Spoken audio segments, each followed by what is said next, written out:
Bismillahirrahmanirrahim. Assalamualaikum warahmatullahi wabarakatuh. Alhamdulillahi wa kafa wassalatu wassalamu ala rasulillahil mustafa wa ala alihi wa sahbihi wa man wafah wa ba'd. Fa ya ahbaballahi wa ahbab rasulihi sallallahu alaihi wasallam, usi nafsi wa iyyakum bitaqwallahi faqad fazal muttaqun fala tamutunna illa wa antum muslimun. Faqala ta'ala ya ayyuhalladzina amanu taqullaha haqqa tuqatih wa la tamutunna illa wa antum muslimun. Saudara-saudariku sekalian dimanapun Anda berada, berjumpa kembali dalam kajian Madrasah Imam Al-Bukhari, masih dalam pembahasan Kitabus Shaum. Alhamdulillah kita masih bersama kawan-kawan kita para mu'takifin yang beriktikaf khususnya di Masjid Al-Ihsan ini, walaupun dalam keadaan terbatas, mudah-mudahan tidak mengurangi kekhusyuan kita untuk meningkatkan ibadah kepada Allah Subhanahu wa taala. Sebelumnya saya ingin ingatkan kembali, mu'takifin itu untuk pelakunya ya, subjeknya, jamak dari kata mu'takif. Kata dasarnya i'takaf, sifatnya i'tikaf. Kata i'tikaf ini sumbernya dari kata akaf.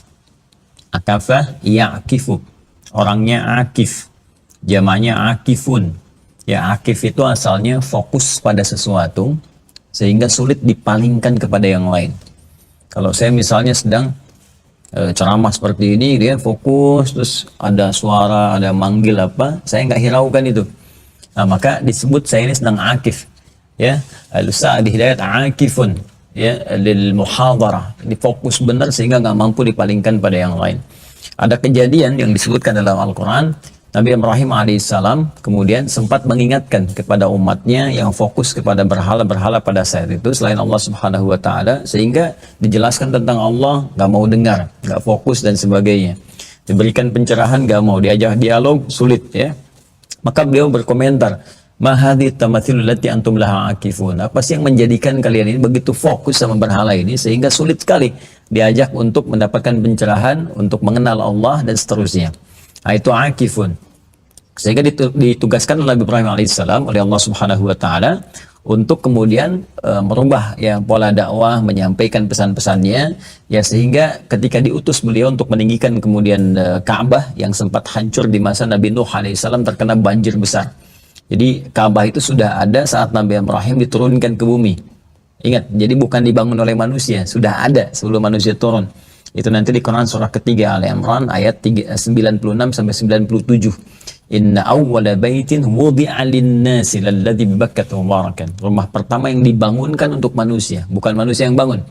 Jadi sudah ada di masa Nabi Adam alaihissalam turun. Dan di masa Nabi Nuh alaihissalam itu ada banjir besar. Terjadi banjir, itu bangunan atasnya hancur. Ya, kena banjir besar tadi, tersisa pondasi. Pondasi itu dalam bahasa Arab disebut qaidah namanya. Ya, jamaknya qawaid. Jamaknya qawaid. Nah, di era Nabi Ibrahim alaihissalam diperintahkan oleh Allah supaya ditinggikan kembali pondasi tadi yang sempat hancur sebelumnya.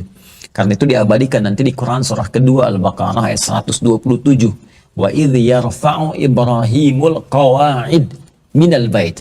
Di Ali Imran inna awwala bait. Ka'bah kan disebut Baitullah. Kan? Di Al-Baqarah ya, wa idh yarfa' Ibrahimul qawaid minal bait. Dan ketika Ibrahim alaihissalam diperintahkan oleh Allah untuk meninggikan kembali pondasi Ka'bah yang sempat hancur di masa Nabi Nuh alaihissalam, maka ditinggikan oleh beliau. Ketika beliau memulai pekerjaannya, tapak pertama yang disebut maqam namanya. Ya, maqam itu tapak pertama kita untuk bisa mengerjakan segala hal yang bersifat kebaikan, khususnya untuk mendapatkan ridha Allah Subhanahu wa taala. Makanya maqam itu sering dikatakan satu tingkatan tertinggi. Dia punya makom yang luhur gitu kan ya, sehingga di daerah-daerah juga disebutkan fi hadzal maqam syarif, ya, di tempat yang membuat kita ini terangkat menjadi tinggi dan mulia. Maka Ibrahim ketika memulai tugas mulia itu diabadikan oleh Allah Subhanahu wa taala. Awal tugasnya disebut sesuatu yang sangat tinggi dan mulia di hadapan Allah, sehingga nanti dijadikan apresiasi untuk kita menunaikan sholat di tempat itu ya. Nanti ada di Quran surah kedua Al-Baqarah di ayat yang ke-125. Wa idh ja'alna al-baita mathabatan lin-nasi wa amna wattakhidhu min maqami Ibrahim musalla. Kemudian di sisi yang lain Nabi Ismail alaihissalam datang pengen bantu, padahal masih kecil itu. Ya, masih kecil dan porsinya mau bantu. Karena itu di Quran surah kedua ayat 127 itu nggak disandingkan keduanya, tapi Nabi Ismail belakangan. Wa idh yarfa'u Ibrahimul qawa'ida minal bait wa Ismail. Saya sedikit berbagi tentang rumus bahasa Arab ya. Kalau kedua subjeknya disatukan. Misal wa id yarfa'u Ibrahimu wa Ismail, Ibrahim dan Ismail. Berarti porsi pekerjaannya sama, berimbang. Tapi kalau yang satu diakhirkan, yang awal didahulukan, itu di ilmu balaghah disebut taqdim wa ta'khir. Maka yang belakangan itu sifatnya hanya membantu. Yang tugas pokoknya pada yang pertama. Jadi Nabi Ibrahim yang ditugaskan, anak ini, nah ini nanti masuk ke bab pendidikan anak. Bagaimana ketika ayahnya bekerja, anak kok bisa tergerak untuk bantu gitu. Ibu nyuci, anak pengen bantu. Ayah bekerja las, pengen dibantu gitu kan. Nah ini nggak mungkin muncul kecuali dari perhatian yang sangat dalam. Ya, saya flashback sedikit saja. Nabi Ibrahim itu walaupun anaknya tinggal di Mekah karena perintah Allah, beliau di Palestina, itu masih menyempatkan waktu sesibuk apapun untuk nengok anaknya. Ya, bagaimana keadaannya, bagaimana pendidikannya, dapat ASI enggak, minumnya, tetangganya, dan sebagainya. Sehingga perhatian yang tulus ini menjadikan feedback dari anak sayang pada orang tua. Sampai rela mengorbankan diri sekalipun tugas ayahnya mesti menghadirkan nyawa baginya. Itu nanti As-Saffat ayat ke 102 itu sampai dengan 109. Mimpi bunuh, itu kan, mimpi nyembelih, minta langsung dieksekusi. Ini pelajaran besar kepada kita. Ya, nanti kadang-kadang mohon maaf sesibuk pekerjaan kita, berangkat gelap, pulang gelap, nggak pernah tengok anak dan sebagainya, sehingga wajar kalau anak protes. Ya, wajar kalau nggak ada perhatian maksimal dari anak. Itu pendidikan Ibrahim yang paling dahsyat saat masuk Idul Adha nanti kita belajar. Balik lagi ke yang tadi, maka ketika bapaknya mulai bergerak, anak datang bawa batu. Ya, batu itu dalam bahasa Arab disebut hajar namanya. Makanya ada hajar aswad. Ya? Kalau batu itu mulai disusun-susun jadi bentuk tertentu, hijar namanya. Kalau dia sudah menjadi sebuah bentuk yang terukur, semacam kotak ya, atau bentuk misalnya bangunan tertentu, hujrah namanya. Makanya kamar disebut hujrah karena dulu disusun dari batu-batu. Ya, tersusun. Maka ada surat Al-Hujurat, kamar-kamar gitu kan. Nah, jadi Nabi Ismail bawa ke sisi yang lain, dia membawa batu disusun-susun. Susunannya itu sekarang disebut dengan Hijar Ismail bagiannya. Jadi sebetulnya ini hikmah Allah juga. Jadi yang ada sekat seperti itu Hijar Ismail, dulunya bagian Ka'bah. Cuma nanti ada kejadian kebakaran di masa Nabi Muhammad SAW di era sebelum diangkat menjadi Nabi. Terus orang Quraisy itu kumpul. Ya, kumpul, mereka pengen memperbaiki Ka'bah, tapi lucunya begini, mereka itu perampok ada, kemudian pembegal ada semua, tapi urusan membangun Ka'bah mereka sepakat, jangan dipakai harta haram ya gitu, yang dipakai yang benar-benar aja gitu. Nah, itu fitrah itu. Nah ternyata hartanya kurang, padahal yang kaya banyak. Ya urusan cuma tinggi kan, yang kaya banyak gitu kan, renovasi itu. Ya, maka ada sebagian yang nggak terlengkapi, itu yang jadi Hijar Ismail sekarang. Ternyata hikmahnya kata para ulama untuk memberi kesempatan kepada setiap orang, golongan-golongan hamba-hamba Allah untuk sholat di situ. Kalau pengen sholat di dalam Ka'bah, ya kan? Nah, itu hikmahnya. Karena nggak semua orang bisa masuk ke dalam kan? Ya golongan tertentu saja. Tapi Allah buka sebagian itu sebelum manusia menanyakannya sehingga manusia punya kesempatan yang sama sholat di area itu. Menjadi sunnah dan diijabah mustajab doa di situ. Selain multazam juga tentunya. Ya. Nah, saya pengen balik lagi ke Nabi Ibrahim ini. Begitu selesai meninggikan bagiannya itu, selesai kemudian Ka'bahnya, maka turunlah kemudian Al-Baqarah ayat 125 itu menggambarkan kepada Rasulullah setelah masa periode Nabi Ibrahim kemudian meninggal dunia, melahirkan keturunan-keturunan, dikisahkan di masa Nabi. Ya, apa ayatnya? Wa idh ja'alna al-baita mathabatan lin-nasi wa amna wattakhidhu min maqami Ibrahim musalla wa ahidna ila Ibrahim wa Ismaila an tahira baitiya lit-ta'ifina wal-'akifin. Ya, maka kami perintahkan kepada Ibrahim alaihissalam, mulai sekarang ajak orang fokus kepada Allah, ajak orang untuk mendekat kepada Allah, ajak orang untuk konsentrasinya apapun yang kerjakan di dunia, pekerjaan apapun, aktivitas apapun, niatkan ibadah supaya dengan itu ada panduan ketersambungan dengan Allah Subhanahu wa taala supaya berkah aktivitasnya. Nah, kita ketika ingin mewujudkan itu, Nabi Muhammad memberi contoh. Bagaimana contohnya? Datanglah ke rumah Allah untuk mendekatkan diri kepada Allah, memulai visi baru kehidupan, ya, menanamkan ketenangan kepada jiwa. Maka diajak kita untuk berusaha. Dalam bahasa Arab, sesuatu yang menunjukkan usaha yang sungguh-sungguh, yang serius, pengen dapat sesuatu, itu rumusnya bisa ditambah tak satu saja di depan, atau tambahkan alif dengan tak. Kalau kita tambahkan alif pasti di depan. Kalau di tengah-tengah maknanya saling. Ya, sofaha itu damai, tenang. Sofaha saling mendamaikan, menenangkan. Jadi musafahah itu asalnya bukan bersalaman, tapi usaha untuk menenteramkan kepada jiwa dengan cara bersalaman itu mudah-mudahan saling cair, saling tenang. Bukankah saat salaman perasaan nyaman? Nah, itu saling namanya kalau ada fa'ala. Arafa tahu, ta'arafa saling tahu. Makanya ada ta'aruf, saling mengetahui, supaya dengan makna itu saling mengenal satu dengan yang lainnya.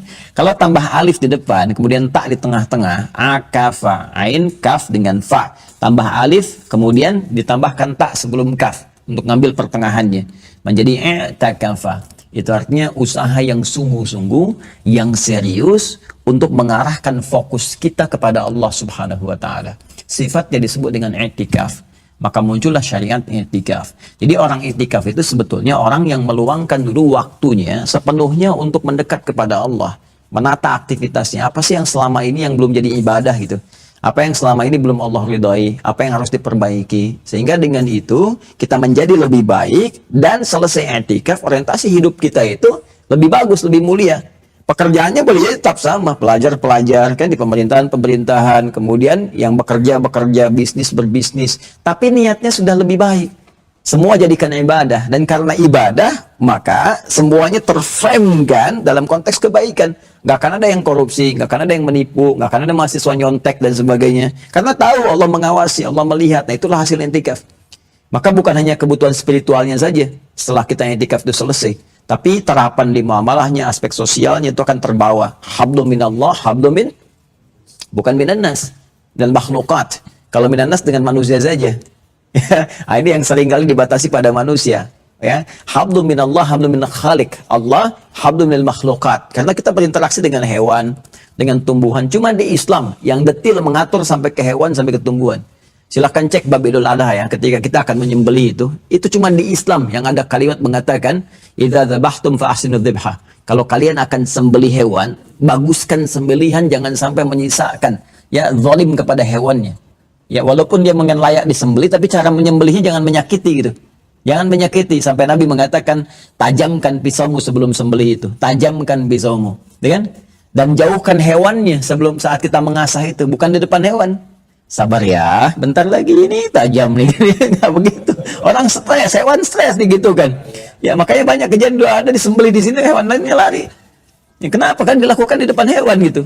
Nggak demikian. Terus ditidurkan tuh. Itu kan caranya juga banyak, praktikalnya nggak seperti yang dituntunkan dalam syariat.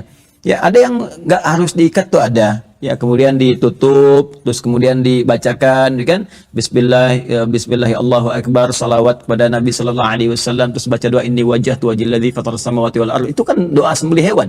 Jadi ada yang wajah tuh, ada yang inni wajah tuh. Inni wajah tuh itu doa setelah menyembelih hewan menghadap ke arah kiblat. Ya yang wajah tuh itu yang doa kita. Itu banyak dipraktekkan pada orang-orang yang mengerti, hewannya langsung seakan tertidur, kan disembelih gitu. Ada itu. Ya mungkin saya kira di YouTube pernah ada juga itu di luar dia. Terus kalaupun menjatuhkan itu bukan menyakiti, karena dzabah itu menjatuhkan dengan lembut tuh, jatuh ya dengan cara yang baik, jatuh dia disembelih dengan cara yang baik. Nah, itu sampai ke situ hablum makhlukat. Tumbuhan silahkan cek. Sampai Nabi mengatakan jangan rusak tanaman. Ya, makanya orang yang menanam pohon, ada hadis itu. Orang yang menanam pohon itu pahalanya banyak. Ya sebaliknya orang yang menggunduli pohon ya sampai terjadi bencana itu dosanya besar sih Allah Subhanahu wa Ta'ala. Jadi kalau kita mau bawa banyak sekali konteks kehidupannya. Nah apa yang saya maksudkan, saya ingin membuka pertemuan kita di siang hari ini dengan mengevaluasi sampai hari ke-24. Berarti 4 hari kan? 4 hari ini sudah ada perubahan belum? Benar-benar itikaf enggak gitu? Ya, jadi harus dicek ke situ. Jangan-jangan sudah 4 hari belum ada perubahan. Kualitas spiritualnya belum meningkat. Kenikmatan sholat, baca Al-Qurannya, zikirnya. Pun demikian orientasi kehidupan kita. Harus kita melihat, ini sudah jadi ibadah belum? Sudah punya nilai insya Allah belum? Gitu. Bayangkan selalu begini, kalau saya meninggal saat ini atau esok hari, punya nilai nggak di hadapan Allah?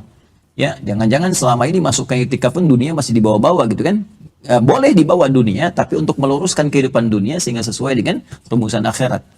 Ya, baik sekarang kita masuki kembali, kita manfaatkan dulu dengan diskusi 1-2 hari ini untuk pengayaan, ya, memperkaya wawasan kita.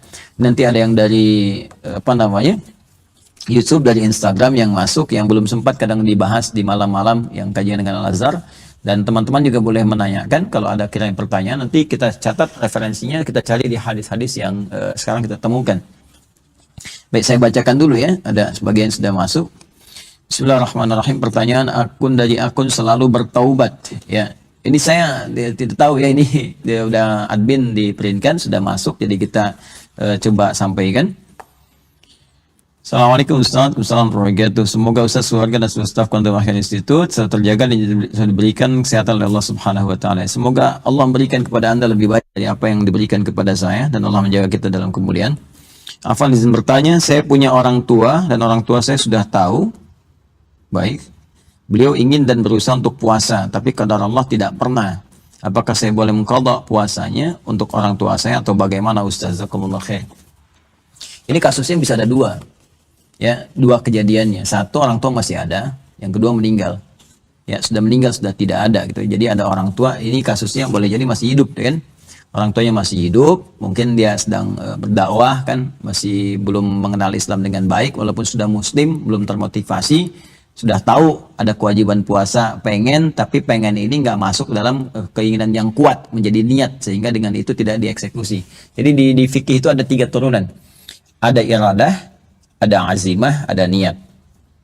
Iradah itu ingin, azimah itu tekad, niat itu ini tingkatan paling tinggi nanti, eksekusi untuk satu hal yang kita inginkan yang disertai dengan ikhtiar. Jadi kalau iradah itu tahapnya masih awam, masih umum, ingin, semua ingin. Jadi kalau kita tanya semua orang pengen masuk surga nggak? Pengen, semua ingin. Tapi apakah yang semua ingin itu punya tekad? Belum tentu. Apa tekadnya? Ya, sebagian bertekad, saya pengen masuk surga. Ya, pengen haji nggak? Pengen, orang Islam so pengen haji. Tapi nggak semua yang pengen itu punya tekad. Yang punya tekad tahun depan saya berangkat, saya bertekad, ya kan? 2 tahun lagi saya bertekad berangkat. Tapi tidak semua yang punya tekad itu punya niat. Niat itu ada ikhtiar yang mengiringi dari tekad yang telah hadir dalam jiwa kita. Baik, tahun depan insya Allah saya akan berangkat haji. Ikhtiarnya apa? Ikhtiarnya saya nabung. Saya berdoa kepada Allah, saya baca ayat-ayat haji. Ya, pernah ada orang belajar dengan saya ngaji, dia suka tugas imam di musola, ngaji kan. Terus saya ajarkan bagaimana tawassul kepada Allah, meminta dengan doa, diantaranya ayat-ayat Quran yang sesuai dengan apa yang kita harapkan. Kemudian dikeluarkan ayat-ayat haji. Dia bacain tuh Al-Baqarah 196 sampai dengan 203. Ya, rutin pas musim-musim haji demikian. Saya suka mengadakan di masa non pandemi itu ada manasik di sini terbuka. Bagi yang haji, bagi yang belum haji, silahkan kalau pengen ikut. Kita ajarin walaupun kita nggak berangkat. Jadi kita berikan edukasi supaya orang mendapatkan pencerahan dia. Terus dia ikut tuh. Itu saat orang lain foto, video, apa dia menangis tuh. Di depan miniatur Ka'bah itu, kita punya miniatur, itu menangis. Ya saya perhatikan gitu kan. Dan gitu, selesai itu sepekan 2 pekan lah. Sepekan kalau nggak salah sebelum puncak haji, pemberangkatan itu hilang, orang ini nggak ada. nggak ada. Dulu saya masih di Pekayon tuh. Ya ini di Pekayon ngaji nggak ada. Ustaz Pur masih gabung gitu ya. Jadi ngaji nggak ada. Tiap malam Jumat tuh kita ngaji, setoran Quran dan sebagainya. Kemudian di sini pun nggak ada kajian-kajian, hilang. Masya Allah, begitu selesai musim haji, kita ada pengajian tuh, dia ada datang. Saya tanya, antum kemana kemarin nggak ikut? Izin Ustaz, saya haji dulu katanya. Masya Allah, bisa haji. Gimana ceritanya? Dan nanti Anda aja yang cerita dan nggak usah ada pengajian, saya bilang kan. Rupanya dia cerita, jadi pulang dari sini, dia cerita, Ustaz, saya Masya Allah begitu diterangkan, lihat miniatur, saya seakan-akan di depan Ka'bah katanya. Dia berdoa kepada ya Allah, walaupun saya nggak punya kemampuan, pengen rasanya saya ke sana. Lalu dia ikhtiar bacakan surat-surat haji itu, ya, yang khususnya di Al-Baqarah 196 sampai 203, wa atimul haji wal umrah sampai dengan wadhkurullah fi ayyamin ma'dudat. Itu dibacakan di musola sampai satu ketika dia baca, ternyata di belakang ada seorang jamaah yang ngamatin, Pak, Bapak tuh baca ayat ini terus, Maghrib baca ini, Isya baca ini, katanya. Tanya, udah haji belum? Belum katanya kan. Oh kalau gitu udah Anda ikut saya tahun ini, sekarang juga daftarkan WNA Plus pas mau berangkat. Jadi Masya Allah di musola ngimamin tuh baca ayat itu langsung ya dapat gitu. Yang belum nikah tuh baca ayat jodoh.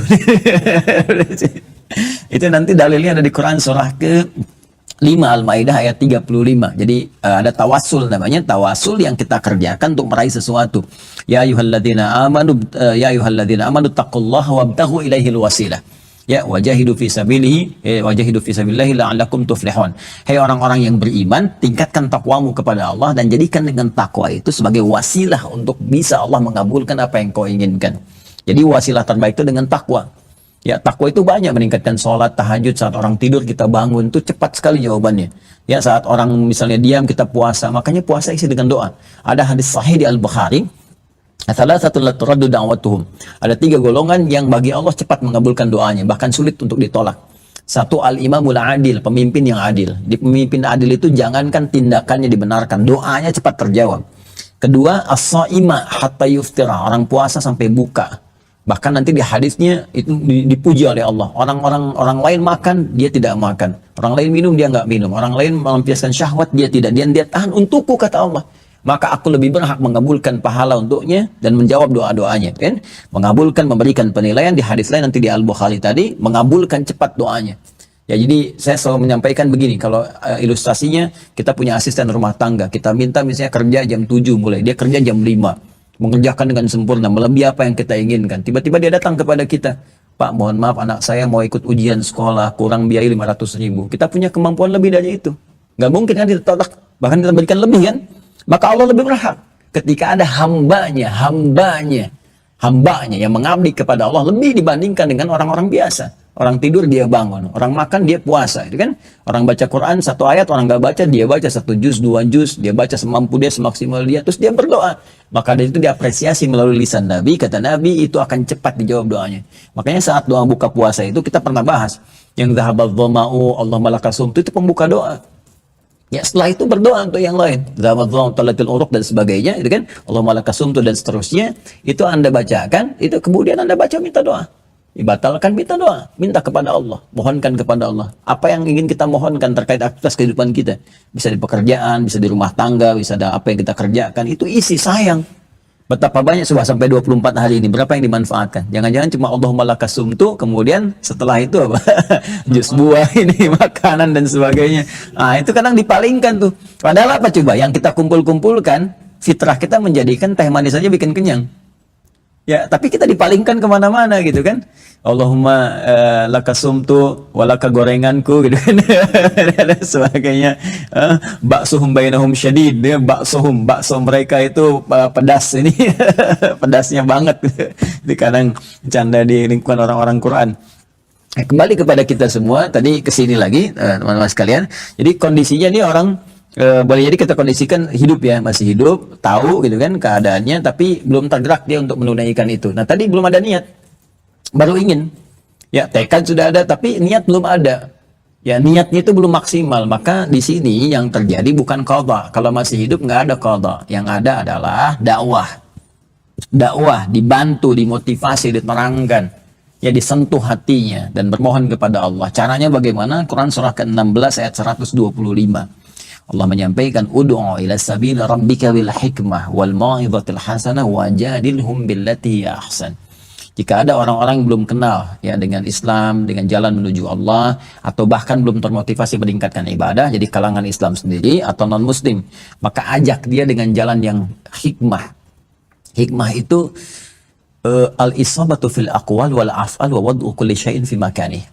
Ya, perkataan yang baik, yang bijak, yang sesuai dengan tindakan dan menempatkan sesuatu sesuai dengan tempatnya. Bagian terakhir ini paling penting. Kita berdakwah kepada siapa? Orang tua. Ya, nah ini orang tua. Beda dakwahnya kepada teman, kepada anak-anak, pada yang lainnya. Kepada orang tua seperti apa cara dakwahnya? Tingkatkan bakti dulu. Ya, pernah dulu ada salah seorang yang bertugas di dinas ya, di lingkungan saya tanda petik lah ya, ada satu lingkungan tertentu lah gitu. Kemudian dia masuk kan, ikut dengan saya belajar ngaji. Tadi kemudian orang tuanya kaget, kok kamu berubah seperti ini katanya kan. Biasanya kejar dunia apa, sekarang seimbang dia kan. Orang tuanya marah, siapa yang ngajarin kamu katanya, gini. Saya ini kalau perlu saya datang tuh kalau kamu nggak kuat, bintang tuh jenderal gitu bapaknya kan. Kemudian apa yang saya lakukan? Saya bilang nggak apa-apa. Ya alhamdulillah nanti Allah kasih jalan itu kan, yang penting kamu tingkatkan bakti kepada kedua orang tua, tunjukkan perubahan-perubahan yang baik, kan tidak ada penyimpangan, dunia tetap dikerjakan dengan baik, pekerjaan kamu jalan, karena beliau juga di polisi, bapaknya jenderal di militer, itu kan, dia ikut ngaji dan nggak ada perubahan apapun, nggak ada tindakan ekstrim, nggak ada apa-apa, dia menjaga sholat dengan baik, itu kan. Saya katakan kamu sekarang dakwahnya berbakti pada orang tua, pada ibu, pada ayah, sampaikan yang baik, terus pekerjaan tunaikan dengan sempurna, jangan berbuat sesuatu yang tidak baik dan sebagainya, disiplin. Dia tunaikan, kadang Allah kasih jalan. Ibunya sakit. Begitu sakit dimanfaatkan. Wah itu full support. Ya, kemudian full service, khidmat. Jadi yang nganter ke rumah sakitnya, yang fasilitasi dikasih yang terbaik, dibawa Alphard nganter ke rumah sakit, di situ diberikan yang terbaik, dokternya dimintakan perhatian penuh. Ya sampai luar biasa, sampai ibunya nangis. Disitulah bertanya, kamu kok bisa berubah gini? Siapa yang ngajarin kamu ini? Ya Ustadz itulah yang Bapak kemarin soal itu yang ngajarin saya begini. Nangis semuanya pada saat itu, pengen ketemu saya. Ya, begitu ketemu malah umroh kita bareng-bareng. Setelah itu apa yang terjadi? Kenapa nggak dari dulu kau belajar? Ya alhamdulillah sekarang berdinas, karirnya naik cukup bagus dan profesional gitu semuanya. Dan kita tidak mengajarkan yang aneh-aneh gitu kan. Nah, ini yang kadang-kadang mesti ada jalan. Kadang-kadang Allah memberikan satu hidayah untuk yang lebih luas lagi. Nah, ini pun kita bisa tempuh dengan demikian. Jadi orang tua yang seperti itu pertama dengan doa dulu. Kalau keras seperti doa yang diajarkan oleh Allah kepada Nabi Musa. Ya, alaihissalam dan Fir'aun ketika datang dan Musa dan Harun ketika datang ke Fir'aun. Ya, kita pasti paham dan ingat doanya ya. Rabbi syrahli sadri wa yassirli amri wahlul 'uqdatam min lisani yafqahu qawli. Nah, ini doa bukan khusus untuk Musa saja, tapi diajarkan oleh Allah melalui lisan Nabi Musa ketika berdakwah kepada yang punya watak keras. Keras, berat. So, kita doakan dulu. Nah, ini dipraktekkan oleh Nabi Muhammad ketika mendoakan Umar. Ya Allah, lembutkan hati satu di antara dua Umar gitu kan. Nah, Umar bin Khattab dipilih oleh Allah, padahal musuh Nabi tadinya. Memusuhi, pengen membunuh, pengen macam-macam, pengen ngerjain. Tapi ketika didoakan dengan doa itu ada sentuhan ke jiwa. Ya, makanya begitu dia mau datang kepada Nabi, mau mengeksekusi Nabi, yang mau nyerang Nabi, ketemu temannya di jalan. Mau kemana? Ya, saya mau hantam Muhammad SAW. Kamu menghantam Muhammad, sementara saudara kamu sendiri sudah masuk Islam. Dia marah kan? Maka datanglah ke rumah saudaranya, begitu nyampe depan pintu, dia dengar bacaan Quran. Toha. Ma anzalna 'alaikal Qur'ana litashqa. Cuman dengar Toha, ada getaran di jiwanya. Tiba kemudian datang ke situ. Ya, tadinya nampar pengen lihat Quran. Apa yang dibaca tadi katanya kan? Enggak boleh. Orang yang enggak suci enggak boleh nyentuh. Saya cuma pengen dengar aja diajarin. Tersentuh masuk Islam. Ya, dengar Toha masuk Islam. Sekarang orang dengar Yasin Al-Kahf malah jadi pelaku kejahatan kan. Itu ada yang salah gitu. Ya, berarti ada yang salah. Kita perlu kuat doanya gitu. Kita doakan. Kalau saya selalu memandang pelaku maksiat itu kita doakan, dakwahi. Yang belum masuk Islam kita doakan supaya dapat hidayah gitu kan. Semua punya peluang yang sama untuk jadi baik. Jangan kita jadi agen-agen keburukan gitu kan. Kalau ada orang belum baik, kita doakan jadi baik, kita dakwahi. Nah, kembali ke sini, orang tua pun begitu. Nah, doakan dalam keheningan malam, kita mohon pada Allah, ya Allah berikan hidayah, kau jadikan ya ayah saya, kau titipkan dia kepada saya, bukan kepada anak yang lain. Berikan saya kemampuan untuk berbakti kepadanya. Ya, satukan kami dalam kebaikan. Minta. Nanti ada jalan Allah akan berikan lewat pancaran hidayahnya. Ya, begitu kemudian itu muncul, nah, dikasih ikhtiar. Ikhtiar tentang kebaikan orang puasa, akhlak orang puasa, kemuliaan manfaat puasa dan sebagainya, kan? Ajak ke tempat orang puasa dan sebagainya, ya. Wah, ada undangan buka bersama tuh yang undang begini, yuk ikut yuk gitu kan. Nah, itu ikut. Nanti pasang ustaz ceramah tentang ini, arahnya begitu. Nah, lama-lama seperti yang kemarin saya cerita, orang yang nggak ke masjid ditengok pakai buah-buahan gitu kan, lama-lama ke masjid juga gitu. Nah, kemudian wal mau'izatil hasanah, cari nasihat-nasihat yang terbaik, jangan dari kita. Kalau anak ke orang tua, kalau nggak didengar repot tuh kan. Kalau nggak diminta, mungkin lewat sisi lain, lewat temannya, lewat ustaz tanya undangan dan sebagainya. Nah, itu arahnya ke situ. Kalau kemudian setelah itu bertawakal kepada Allah. Ya, wa 'alallahi falyatawakkalul mu'minun. Cukup sampai di situ usaha kita yang semaksimal selama menjadi orang tua kita, artinya sepanjang hidup. Orang tua kan nggak bisa dipisah. Ya, sepanjang hidup. Bahkan di kisos pun orang tua nggak bisa dikisas. Harus hati-hati ya. Orang tua nggak bisa dikisas dalam konteks gini. Kalau anak misalnya berbuat buruk kepada orang tua dengan misalnya terjadi pembunuhan misalnya kan terhadap orang tuanya, anak dikisas. Ya, tapi orang tua misalnya karena kejadian tertentu misalnya membunuh anak dan seterusnya, itu nggak berlaku hukum kisah di sini. Awas ya, berlakunya nanti hukum yang lain, jinayat yang lain nanti hukumannya. Kenapa? Ini di salah satu pendapat fikih ya. Awas, jangan sekarang lagi musim potong video. Itu yang berbahaya. Sekarang video saya banyak dipotong-potong, viral jadi masalah gitu kan. Nah, jadi di sini apa? Karena orang tua itu sebab adanya anak, dan anak bukan sebab adanya orang tua. Karena ketika orang tua nggak ada, anak nggak mungkin ada. Fikih itu dalam sampai ke situ fikih itu. Dan nggak mungkin orang tua bunuh anak itu kecuali ada sebab. Sebabnya apa gitu? Ya, nah kalau sebabnya memang sebab-sebab yang menjadikan itu di luar batas syariat, baru dieksekusi. Tapi kalau dia berada di dalam lingkup keadaan syariat, ya itu nggak bisa kemudian berlaku ketika hukum qisas. Ya, misal karena anak durhaka tertentu apa dan sebagainya, marah gitu kan, kemudian keluar sesuatu, ada yang nembak, ada yang apa, kemudian meninggal, itu nggak bisa dihukum mati, nggak bisa dikisos. Ya, tapi kalau misalnya sengaja dia melakukan pembunuhan, ada yang aborsi, yang apa dan sebagainya tanpa alasan-alasan yang dibenarkan, nah itu bisa diberlakukan hukum, itu pun masih tinjauannya dalam sekali. Masih dicari sebabnya tuh, apakah nggak ada unsur keibuannya, kebapaannya ke situ gitu. Kalau masih ditemukan itu nggak berlaku kisas. Ya, itu nanti ada di bab tentang persoalan kisas di tafsir Quran surah ke-2 Al-Baqarah dari ayat ke-178 sampai nanti ayat ke-182. Ya ayyuhalladzina amanu kutiba alaikumul qisas. Nanti Anda bisa cari rujuk kitabnya namanya Rawai'ul Bayan fi Tafsiri Ayatil Ahkam karya Syekh Muhammad Ali As-Sabuni yang bulan Sya'ban kemarin meninggal. Ya, itu Rawai'ul Bayan itu membahas tentang pendapat-pendapat ulama dan itu bisa didapatkan di situ. Ya, saya khatam 3 sampai 5 kali kitab itu. Ya, waktu di kuliahan belajar. Jadi masih ada lah bagian-bagiannya. Nah, kembali ke sini. Jadi nggak bisa anak mengkodokkan orang tua yang orang tua masih hidup. Adanya dakwah. Ya, dakwahi sampai dia mau dan doakan. Nah, kemudian kalau meninggal baru ada boleh qadha. Ya, yang semalam tuh redaksinya dikutip oleh Dr. Syauqi. Ya, Dr. Syauqi kan mengatakan wa dainullahi ahaqqu an tuqda. Itu maka saya tunjukkan referensinya di Kitabus Shaum di Al-Bukhari kitab 30 bab yang ke-42. Coba buka bab 42. Paling kiri sebelah atas kalau nggak salah kitabnya. Saya buka juga.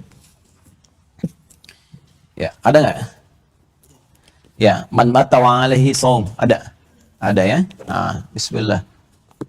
Yang dikira ngarang nanti ya kita coba bacakan. Bismillahirrahmanirrahim. Babu man mata wa alaihi shaum. Benar ya? Berarti yang saya sampaikan tadi malam betul ya? Ya. Babu man mata, bab tentang orang yang meninggal dunia, ya, kemudian wa alaihi shaum dan dia masih punya kewajiban puasa. Ya, terus bacakan. Hasan. Qala al-Hasan in sama anhu 30 rajulan yawman wahidan jaza. Nah, ini yang saya sampaikan semalam.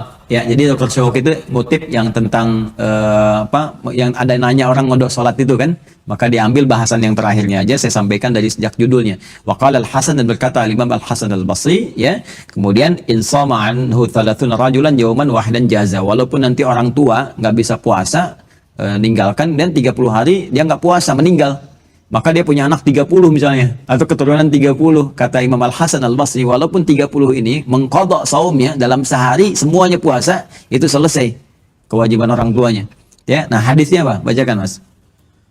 Qala haddatsana Muhammad ibn Khalid, haddatsana Muhammad ibn Musa ibn A'yan, haddatsana Abi an Amri ibn Al-Harith an Ubaidillah bin Abi Ja'far أن محمد بن جعفر حدثه عن عروة عن عائشة رضي الله عنها أن رسول الله صلى الله عليه وسلم قال من مات وعليه صيام صام عنه وليه. Sama anhu waliyuhu. Jadi Nabi SAW pernah menyampaikan pada Sayyidah Aisyah, man mata wa alaihi siyamun, siapa yang meninggal dunia dan dia masih belum menyempurnakan puasanya. Ya, kemudian Nabi katakan sama anhu waliyuhu, maka walinya, keturunannya, ahli warisnya boleh kemudian mengqadha shaum yang diniatkan untuk menutup dari yang telah meninggal tadi. Misalnya punya orang tua dan ayah atau ibu meninggal dunia terus karena sakit, kan? Terus ada ketidakmampuan puasa sepekan atau sampai 24 hari ke ini belum selesai, kan? Maka meninggal dunia. Nah, itu boleh kita qadhakan. Itu yang utama diqadhakan, ya, kecuali kalau ketidakmampuan itu ada dari kita maka fidyah. Wa antasumu khairul lakum in kuntum ta'lamun. Al-Baqarah 184, mendahulukan puasa itu lebih bagus. Jadi kita boleh mengqadha puasa untuk yang telah meninggal dengan kekerabatan kita. Ya, jumlahnya sesuai dengan yang ditinggalkan.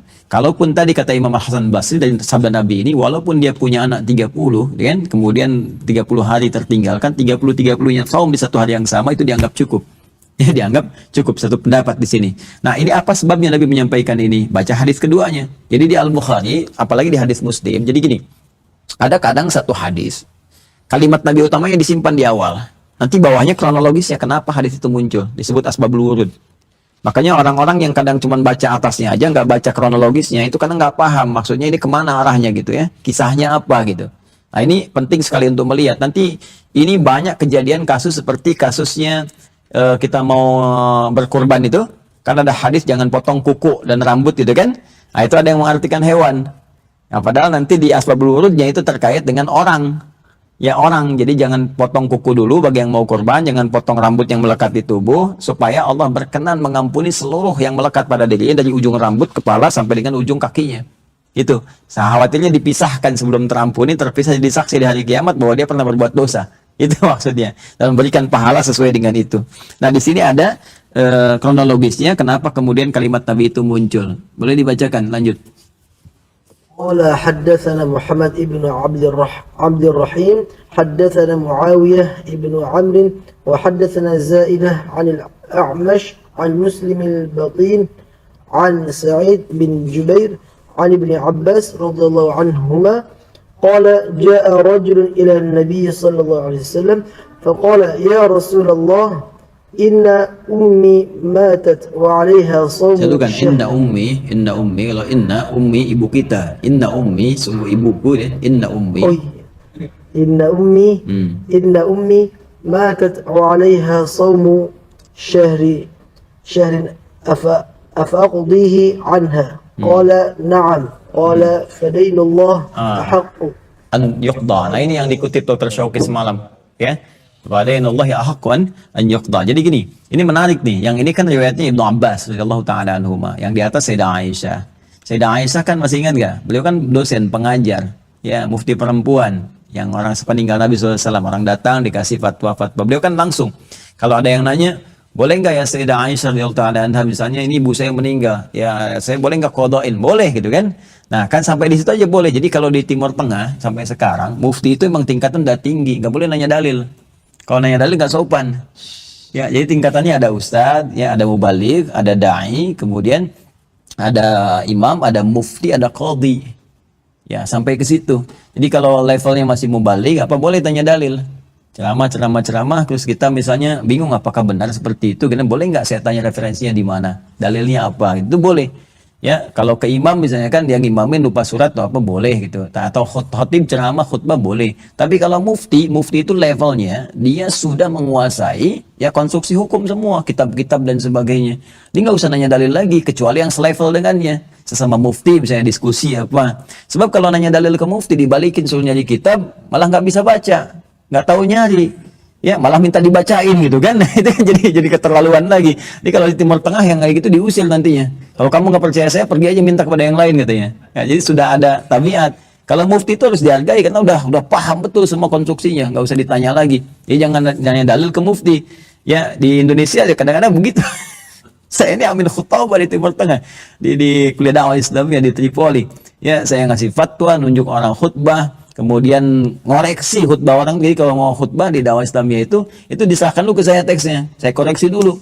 Ya, terus ada orang nanya, kita kasih fatwa dan sebagainya. Pulang-pulang disebut bid'ah. Ini pernah kejadian Pak Zul. Saya dakwah, Ban minta dalil, saya tunjukin dalil ini, buka kitab Banu. Diminta ada terjemahannya enggak gitu. Kayaknya kita capek sendiri gitu kan. Nah, ini Sayyidah Aisyah itu mufti, jadi nggak ditanya lagi dalil apa-apa dan sebagainya. Nah, Ibnu Abbas, kadang beliau kan periwayat hadis, beliau nyeritakan supaya orang tahu latar belakangnya apa, kisahnya begini apa. Maka hadis kedua tentang riwayat dari Ibnu Abbas radhiyallahu taala anhu, beliau menyampaikan, kata beliau, ja'a rajulun dan Nabi sallallahu alaihi wasallam. Kisahnya begini, yang dari Sayyidah Aisyah dikonfirmasi oleh beliau. Datang seorang laki pada Nabi sallallahu alaihi wasallam. Qala ya Rasulullah, dia berkata, ya Rasulullah, inna ummi matat wa 'alaiha shaum. Ibuku baru aja meninggal. Tapi beliau belum menyempurnakan puasanya gitu, masih ada utang puasa. Kemudian, nah ini yang paling menarik, syahrin, 1 bulan lagi. Ya, 1 bulan, afa aqdiha anha. Boleh enggak saya pengen berbakti untuk bisa mengkodokkan itu untuk ibu. Nah, ini yang dibaca dari sini jangan langsung ke hukum kodoknya dulu. Dibaca baktinya birrul walidain dulu. Di bagaimana orang-orang dulu dari kalangan sahabat itu ingin menyempurnakan baktinya kepada yang terbaik. Sampai dari kasus ini pun Ibnu Abbas pernah menyimpulkan. Anda nanti buka kitab Al-Adabul Mufrad ya, karya Al-Imam Al-Bukhari. Itu bagus sekali untuk pendidikan akhlak anak. Jadi kalau kita ingin, Imam Al-Bukhari itu punya kitab khusus untuk pendidikan akhlak. Namanya Al-Adabul Mufrad. Hadis-hadis terkait dengan tataan adab dalam kehidupan terhadap Allah, terhadap orang tua dan sebagainya. Itu kalau belajar itu bagus. Ya. Nah, nanti Ibnu Abbas tuh pernah kedatangan seseorang bertanya, minta fatwa, saya pengen tobat, dosa saya begitu besar katanya. Dosa saya besar, saya pengen tobat. Gimana caranya? Pertanyaan pertama, punya ibu nggak? Masih ada ibu nggak? Masih kan ibu saya hidup. Pulang kepada ibu, mau tingkatkan bakti terbaikmu kepada ibu. Orang ini berkata, kenapa saya harus ke ibu duluan? Kenapa nggak yang lain? Ya kan? Karena saya nggak pernah melihat, kata Ibnu Abbas, amalan terindah, terbesar, teragung dalam Al-Quran kecuali berbakti kepada ibu setelah kita menyembah Allah Subhanahu wa Ta'ala. Maka dibacakanlah, kemudian kita dapati Quran surah ke-17 Al-Isra 23 itu. Wa qadha rabbuka alla ta'budu illa iyyah wa bil walidaini ihsana. Jadi setelah menyembah kepada Allah, cara terbaik memohon kebaikan lewat ibu. Ya, orang tua itu baru orang tua. Dari mana taunya ibu? Ditaksis lagi, dikhusus oleh Al-Quran. Ya, di mana? Di Quran surah ke-14 ayat 31 ayat 14. Quran surah Luqman ayat 14. Wa wassaynal insana biwalidayhi hamalathu ummuh. Dikuatkan di Quran surah ke-46 ayat 15. Ya, wa wassaynal insana biwalidayhi ihsana hamalathu ummuh. Ibunya dulu. Karena ibu punya kemuliaan 3. Asal dari kelahiran kita kan ibu dulu, asal yang berjuang keras itu kan. Asal yang berjuang keras. Kemudian dari mengandung, melahirkan, menyusui. 3 kemuliaan itu. Selebihnya ayah nanti berperan untuk nafkah, untuk bimbingan dan sebagainya. Maka ibu didahulukan, tapi kemuliaannya sama dengan ayah ya, dua-duanya gitu. Tapi di sini ibu kalau ada itu diutamakan dengan dasar tadi. Maka di sini kemudian beliau cara pandang para sahabat pada waktu itu yang paling terbaik itu apa? Terutama kalau ibu masih ada, ya ayah masih ada, itu dimaksimalkan. Ya itu sebagai wasilah. Makanya nanti turunan dari situ hadisnya banyak, seperti doa orang tua, hadirnya ridha Allah fi ridhal walidain wa sukhtillah fi sukhtil walidain, ridhonya Allah akan diturunkan ya berdasar ridhonya orang tua. Makanya kan banyak orang minta restu kepada kedua orang tua, minta doa. Nah ini jangan dibatasi pada itu saja. Padahal kita itu berjuang untuk orang tua, misalnya itu masuk belajar, saya niatkan untuk membahagiakan orang tua, itu dapat ridha Allah di situ. Ya bekerja, saya bersedekah, saya niatkan untuk orang tua, ada di babnya di Sunan At-Tirmidzi bab ke-33 tentang zakat itu. Ada orang ingin bersedekah atas nama orang tua. Ya, itu sama kasusnya, ibunya meninggal. Kata Nabi, kerjakan, boleh, lakukan. Ya, sampai ke titik itu. Jadi, ada orang mencari cintanya Allah, mencari ridhanya Allah, dengan cara apa? Dengan bakti dan menunaikan perintah tertinggi dari Allah. Salah satunya bakti pada orang tua. Maka ketika orang ini bertanya, kata Nabi, nah, kerjakan. Kerjakan, Nabi nggak tunggu lama, kan? Kerjakan. Kata Nabi, fadainullahi ahaqqu an yuqda. Nah, ini kalimat yang dikutip semalam itu. Ya, fadainullahi, bukankah puasa Ramadan itu wajib? Sedangkan kewajiban itu ya ada jadi hutang. Dan hutang kepada Allah itu lebih pantas untuk ditunaikan. Lebih berhak Allah untuk menerima ya kewajiban kita dari situ. Maka di situ kemudian Nabi memberikan isyarat, kerjakan, lakukan. Gitu ya. Nah, sebetulnya kalau kita lihat ya ada konteks-konteks ibadah yang tidak saling mewariskan, seperti sholat itu kan nggak saling mewariskan. Ya, tapi ada beberapa bagian yang bisa disupport oleh anak ya, seperti sedekah bisa mengalir kayak sedekah jariyah. Kemudian puasa tadi bisa diqadhakan dan turunan-turunannya. Nanti kita belajar lebih dalam lagi. Jadi di sini saya ingin sampaikan bahwa pertanyaan ini bisa kita jawab kalau masih hidup, maka yang berlaku fikih dakwah ya terus berusaha sampai maksimal dapat. Kalau sudah meninggal baru kemudian berlaku hukum qadha di sini. Ya, dan boleh disupport juga dengan sedekah, diniatkan untuk berbakti kepada orang tua supaya orang tua itu cepat menerima hidayah Allah Subhanahu wa taala. Ada yang mau ditanyakan yang lain? Sebelum saya lanjut, satu pertanyaan lagi barangkali. Ya, belakang. Salam. Saya punya uang 100.000 saudara. Dan saya tiap hari itu saudara buat orang tua saya. Kan setiap hari saya 10.000 itu 10 hari. Apakah boleh saya saudara itu langsung mengunjungi 100.000 itu untuk 10 hari meninggalkan itu? Boleh, boleh. Soalnya hadisnya hadis riwayat Al-Bukhari, hadis yang pertama, innamal a'malu binniyat wa innamal likulli imrin ma nawa. Semua pekerjaan itu bergantung kepada niatnya. Nanti dari niat itu Allah memberikan pahalanya. Dasar sedekah di Quran surah kedua Al-Baqarah ayat 261, dasar pahalanya. Ya, Allah berfirman di sini, "Matsalul ladzina yunfiquna amwalahum fi sabilillah kamathali habbatin ambatat sab'a sanabil fi kulli sumbulatin mi'atu habbah. Wallahu yudha'ifu liman yasha' wallahu wasi'un 'alim." Kan? Kemudian Allah sampaikan perumpamaan orang bersedekah di jalan Allah. Di jalan Allah itu artinya di jalan-jalan ranah-ranah yang Allah perkenankan. Kan? Nah, boleh kan tadi ada sedekah diniatkan untuk orang tua kan, dia sedekah untuk fakir miskin, diniatkan sedekah misalnya untuk memperlancar pengetahuan, boleh. Ya, pernah dengar Al-Imam An-Nawawi Al-Bantani? Itu beliau ketika mau belajar, setiap kali mau datang kepada gurunya, syekhnya untuk belajar, selalu sedekah. Dan sedekahnya diniatkan untuk mendapatkan keberkahan ilmu. Apa niatnya? Ya Allah, dengan sedekah ini saya nggak pengen melihat aib guru saya. Wah, ada dahsyat itu. Saya belum pernah dengar di murid-murid kekinian gitu kan, yang bersedekah nggak mau ngelihat aib gurunya, sehingga yang dapat yang baik-baik saya ditutup oleh Allah, sehingga keberkahan aja yang datang. Karena dalam fikih ilmu tuh begini, ketika ada murid sudah berprasangka buruk kepada guru, maka ilmu nggak akan sampai. Nah ini paling paham nih teman-teman yang belajar. Ini anak-anak PKU ini yang teman-teman pesantren nih ngerti ini. Coba aja cek ya, dimanapun kita belajar, kalau sudah prasangka buruk kepada guru nggak akan masuk ilmunya, nggak akan masuk. Silahkan cek. Ya, ini kadang-kadang belum apa-apa masuk majelis ilmu, siapa gurunya? Ustadz Fulan, bid'ah itu, ya, nggak akan masuk gitu. Ya jangankan dapat manfaat, nggak akan masuk. Saya pernah dulu begini, ini waktu pesantren ya, nostalgia sedikit gitu, banyak guru-guru yang mengajar. Ya, yang ikhlas, yang macam-macam dan sebagainya, motivasinya itu banyak sekali. Ya, kalau ada guru cuma sambil nyambi, Fahad tahu lah ya, Fahad dulu adik kelas saya di pesantren. Jadi ada yang datang sambil nyambi ngajar gini, jadi nggak sepenuh jiwa untuk mengajarkannya itu. Kita berprasangka ini kenapa nggak maksimal? Ternyata salah kita itu.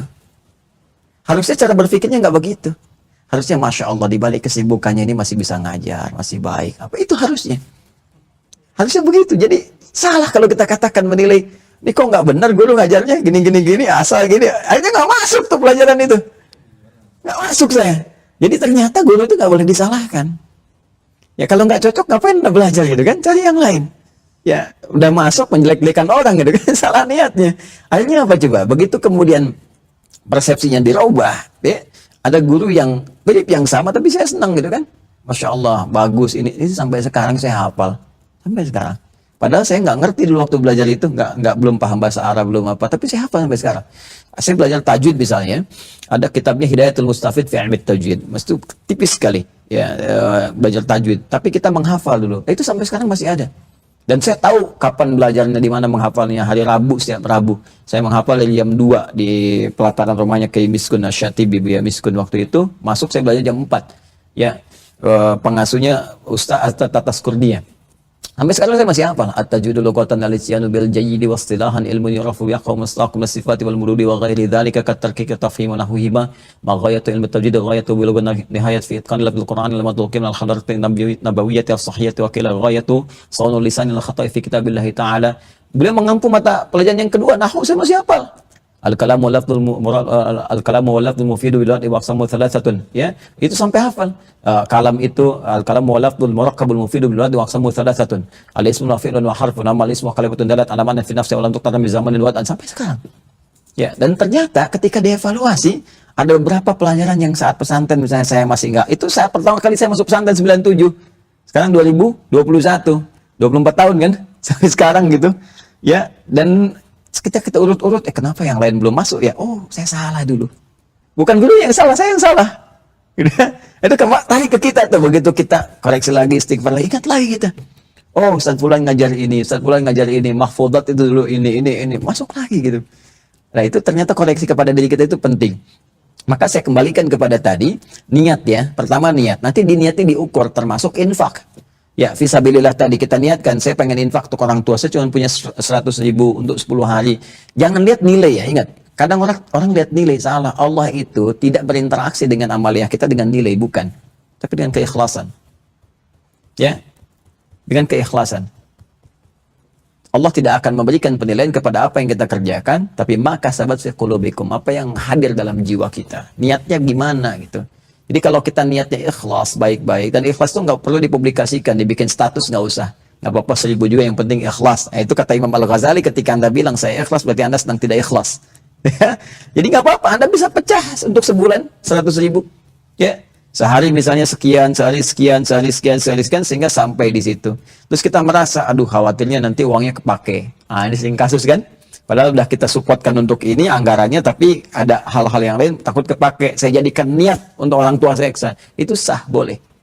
Boleh, kecuali kalau kita sudah azam, istiqomah, sudah bisa mengatur dengan baik, sehari. Karena gini, ada perbedaan antara kita memberikan langsung dengan secara parsial, bertahap kita kasihkan. Itu kejiwaannya menjadi penguat lagi.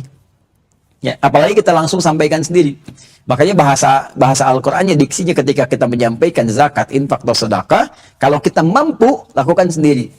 Dalam konteks yang memang langsung berhadapan dengan orangnya. Ya, contoh misalnya ke fakir miskin, kan? Anak yatim ada. Makanya kalimat Quran itu dengan kalimat gini, wa aqimus shalah wa atuz zakah. Al-Baqarah 43, kalimat pertama ini. Wa aqimus shalah, tunaikan salat dengan sempurna. Wa atuz zakah. Kenapa kalimat menggunakan dengan wa atuz zakah? Padahal Allah bisa mengatakan wa zakku. ya, dan berzakat. Nah, tapi atu itu kan dari kata ita, tahu ita enggak? Ya, ita, ibu ita, adik saya namanya ita. Ita itu artinya pertama memberi dengan tulus, satu, ya, menyampaikan dengan memberi dengan tulus. Kedua, menyampaikan secara langsung bila dimungkinkan itu dilakukan, itu ita. Dan tiga, mengabaikan apa yang telah kita berikan itu, yang diungkit-ungkit. Ya, jadi diminta kita untuk tulus mengeluarkan zakat. Kenapa harus tulus? Tulus kan dari kata ikhlas. Ikhlas itu dari kata khalas, tambah hamzah di depan. Tadi ya fatah, akhlas atau ikhlas itu sifatnya disebut ikhlas. Hamzah di sini untuk izalah, meninggalkan segala yang tidak terkait dengan itu. Jadi dari kata khalas dia bening, bagus, bersih. Ikhlas itu meninggalkan segala yang kotor-kotor yang memengaruhi niat kita ibadah. Lakukan karena Allah saja. Karena Allah. Nah, ketika kita berzakat, kita keluarkan atau infak, kenapa lakukan karena Allah? Karena memang semua itu perintah yang Allah perintahkan kepada kita, dan sebetulnya semua dari Allah juga, bukan punya kita. Coba dititipkan kepada kita supaya bekal pahala. Mudah bagi Allah titipkan pada yang lain. Makanya mesti mikir kalau ada itu, kemampuan apa nih? Apakah ilmu, ya? Apakah kedudukan, apakah kemudian harta benda atau tenaga, mumpung belum diberikan kepada yang lain, mumpung masih kita gitu. Sebab mudah bagi Allah pindahkan kepada yang lain, selesai. Maka manfaatkan dengan baik. Karena itu ketika Allah perintahkan zakat, kata Allah, hei, ini kan dariku juga, dikasih ke kamu, dititipkan supaya kamu ibadah. Toh ketika kamu kerjakan, aku tambah juga. Makanya zakat itu bahasa lainnya disebut an-numu, bertambah. Jadi kalau orang zakat bukan ngurangin, nambah minimal 10 kali lipat. Cuma nanti penambahannya bisa dalam bentuk yang sama, bisa dalam bentuk yang lain, penjagaan, nggak sakit, yang kalau sakit nilainya 10 kali lipat dari itu bisa terjadi. Ya? Nah, kemudian kembali kepada awal, lalu kalau mampu Anda berikan langsung. Kalau mampu, misal saya pengen berikan ke pengen keliling lah fakir miskin, coba datangi. Itu saya pernah mencoba mempraktekkan ayat ini. Dulu masih punya waktu kebiasaan sebelum subuh itu masih jalan kemana. Insya Allah itu ya, itu kadang kita mesti banyak bersyukur. Kita jalan lewat di jalan aja itu kan bersih, itu kan banyak yang nyapu. Mereka keluar sebelum subuh loh. Dan mungkin gak banyak orang tahu ada di antara mereka yang merojaah habis sholat. Terus yang dorong-dorong, tukang gorengan, tukang mie, tukang apa, pulang-pulang, tukang nasi goreng. Bayangkan, demi mencari yang halal itu dengan keringat yang sangat luar biasa. Nah, sementara banyak orang begitu mudahnya melakukan perbuatan kotor untuk sesuatu yang besar kan. Dan prinsipnya apa? Dia bisa melakukan hal yang banyak, ya, misalnya dengan mencuri, dengan apa, dia bisa lakukan untuk dapat lebih banyak. Tapi dia berpikir, Allah ridho nggak? Maka dia rela mendorong gitu sampai pagi. Tadi kan, saya coba cek, berikan. Walaupun mungkin kita nilai mungkin ini nggak seberapa gitu kan. Kita uji, kita berikan. Apa yang terjadi? Ya Allah Pak, terima kasih. Semoga Allah lancarkan. Pekerjaan Bapak lancar, berkah ya. Bisnisnya bagus, rumah tangganya enak, di jalannya selamat dan sebagainya. Kita berikan cuma segitu, yang keluarnya lebih banyak dari apa yang kita berikan. Dan perasaan kejiwaannya beda. Ya, anak-anak tiba-tiba cium tangan, apa tiba-tiba mendoakan dan sebagainya, mengatakan, ya Allah, semoga Allah ampuni dosanya Pak, semoga begini. Wah, kita mikir banyak dosa. Saya didoakan oleh orang-orang yang mungkin doanya lebih cepat sampai ke arasy Allah dibandingkan kita sekalipun. Nah, itu sentuhan itu yang kadang kalau kita parsialkan itu dapat yang baru, dapat yang baru, dapat yang baru. Kalau kita berikan secara sekaligus, niat kitanya dapat, pahala dapat gitu ya. Cuma mungkin sentuhan-sentuhan tadi yang gak kita dapatkan, tergantung kepada kembali ke niat kita. Allah Ta'ala alam bissawab. Ada yang lain? Tentang video Ustaz, nama pertanyaan orang-orang yang memvideokan video itu disalurkan. Baik, orang fidyahkan langsung di Quran. Kemana fidyah itu disalurkan, ya kan? Turunannya seperti apa, berapa jumlahnya, dan kepada siapa boleh nggak diwakilkan. Quran surah kedua Al-Baqarah ayat 184, kan? Ayyaman ma'dudat, paling kiri sebelah atas ya. Runtutan kedua 183. Ayyaman ma'dudat, faman kana minkum maridan aw 'ala safarin fa iddatun min ayyamin ukhra wa 'ala alladhina yutiqunahu fidyatun ta'amu miskin. Di riwayat lain ta'amu masakin, bentuknya jamak. Ya, baik, saya batasi sampai di sini sesuai dengan pertanyaannya. Wa 'alal ladzina yutiqunahu, bagi orang-orang yang kesulitan, dipastikan sulit menunaikan puasa. Yutiqu itu dari kata at-taqah. At-taqah itu dari kata taqah, ya. Taqah itu seakar dengan kata yaqah, asalnya kerah, yang ketat, yang sudah kencang sekali. Ya, saya mau gini ilustrasinya. Kita punya anak usia 5 tahun, dipakai bajunya oleh kita, tutupkan kerahnya ke sini. Masuk nggak? Enggak, dipaksakan begini, sulit napas kan? Kesulitan luar biasa sehingga kita lepaskan, jangan, saya nggak mampu pakai baju ini. Nah, ada orang yang kalau dipaksakan puasa seperti orang kecekek pakai kerah tadi. Ini nggak mungkin, sulit, berat. Ya, dan dipastikan secara medis ini nggak mungkin. Kalau nanti puasa lemah bisa berbahaya, bisa resiko kematian, walaupun kematian sesuai ajal tapi sebabnya. Ingat, dalam fikih nanti diperhatikan ada sebab, ada musabib, ada musabab. Dua nggak dibahas, satu jadi pelajaran. Musabib jangan ditanya, musabab jangan ditanya, sebab yang dipelajari. Musabib itu Allah yang menetapkan. Musabab orang yang terkena ujian. Sebabnya itu jadi pelajaran. Misal, ada orang kecelakaan. Ya, Allah tetapkan kan? Berdasarkan hukum kehidupan kan? Dia celaka, yang menetapkan Allah. Jangan ditanya kenapa Allah menjadikan dia celaka. Jangan, itu pertanyaan kurang kerjaan. Kenapa dia yang celaka bukan orang lain? Jangan juga. Baik, yang ditanya sebabnya terkait dengan kecelakaan itu apa? Oh, ternyata dia itu jalan di tengah jalan, padahal ada trotoar di pinggir. Maka pelajaran mengatakan Allah kasih hukum. Kalau Anda jalannya di situ, ya kenalah Anda kecelakaan, ketabrak. Kan? Maka jangan salahkan Allah pembuat hukum. Hukum Allah itu membuka luas, kasih pilihan nih di sini, jangan di sini. Kalau begini kamu berbahaya. Sama, jangan korupsi, jangan mencuri, jangan berzina, nanti bahaya hasilnya begini. Terus Anda korupsi, terus Anda tanya, Anda berzina, Anda tanya kepada Allah, kenapa Allah menjadikan saya korupsi? Bukan Allahnya. Ya, Allah ngasih jalan yang halal, kenapa cari yang haram? Ya, haram itu ditujukan sebagai ujian ketaatan kepada kita dan menjaga kita supaya dalam kemuliaan. Asalnya begitu. Makanya haram itu dari kata hormah, kehormatan. Ya, dilarang mengerjakan yang haram supaya kehormatan kita tidak menurun di hadapan Allah. Tidak terganggu, kita itu makhluk terhormat. Ya, kalau kita baca di Quran surah 17 ayat 70, itu kita itu makhluk paling terhormat. Makhluk paling terhormat. Walaqad karramna bani Adam. Kami telah muliakan semua anak cucu Adam dibanding makhluk yang lain.